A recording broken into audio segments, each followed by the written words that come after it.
Today's video is going to introduce you to a strategy to teach high frequency or sight words. This particular strategy is going to focus on sight words that are spelled irregularly, so they don't follow what we would expect from our spelling patterns. So the word I'm going to introduce today is the word was. So when I introduce this to a student, I'm first going to say the word, and then I'm going to give them some tiles to help them determine what sounds they're hearing when I say that word. So a student might say z, z. They hear three sounds in the word. While they're talking about those sounds, I'm going to write the word was on a piece of paper correctly so they can see. And then we might have a discussion about what is irregular about this word.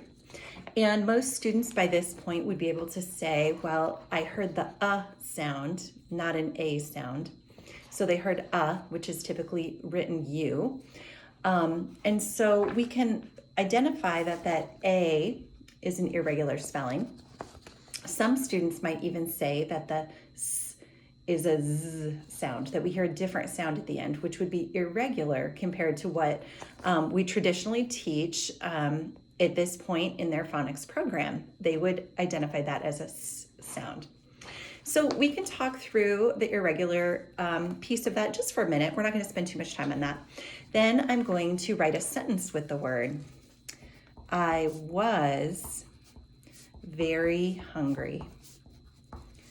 And I'm going to show my students that word in a sentence by underlining it so they can see where that red word fits within the sentence. You heard me refer to it as a red word. This is an Orton-Gillingham strategy, and in the Orton-Gillingham curriculum, they refer to words that don't follow the typical spelling patterns as red words, and they write them using a red crayon to remind students when they see those words that they don't follow those typical patterns. After I did this, then what I'm going to do is I'm going to have students use a screen or sandpaper or something that has a little bit of texture, and I'm going to have them place it right behind that handwriting sheet so that when they write the word for the first time, they're feeling the bumps as they write it. So then I'm going to write the word was.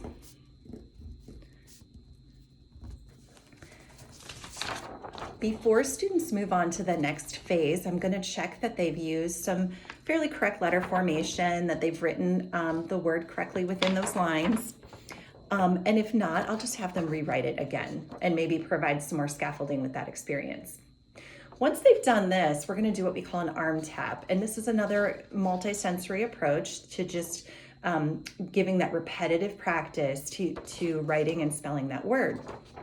So in the hand they do not write with, they're going to hold their sheet in front of them, and we're going together tap out the word W-A-S, was, W-A-S, was, W-A-S, was. We're going to do that 2 or 3 times until students become more comfortable with it. Later on, we can talk about some ways to make this a little more interactive and fun once students have learned this word a little better. After the finger tap or after the arm tapping, we're going to turn the sheet over and we're going to have students write the word 3 times. So we're going to write the word, actually, I'm going to back up one step. Before they do that, we're going to put the screen over top of that bumpy word, and we're going to trace was 3 times on that screen. W-A-S, was. W-A-S, was. W-A-S, was. They're going to repetitively do that.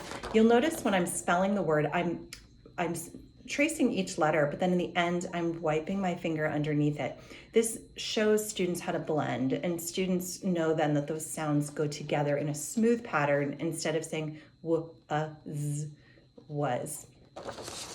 After they've done that, then they are going to write the word 3 times. Again, I'm going to check them. I'm going to work with students to make sure that they're writing them with good letter formation, that they're writing the word correctly, providing any feedback that I need to through this experience. Once they've written that word correctly 3 times, I'm going to have them come up with their own sentence with the word was. Sometimes this can be a little bit challenging, and that's when we might want to reference back to that original sentence and have students either copy our sentence or change it slightly. So instead of I was very hungry, maybe I was very tired, or I was very angry, or I was very sad. So having them come up with their own sentence variation from yours. Many students who are still writing some of these initial red words might struggle a lot with the sentence writing component and will need a lot of feedback and support through that process.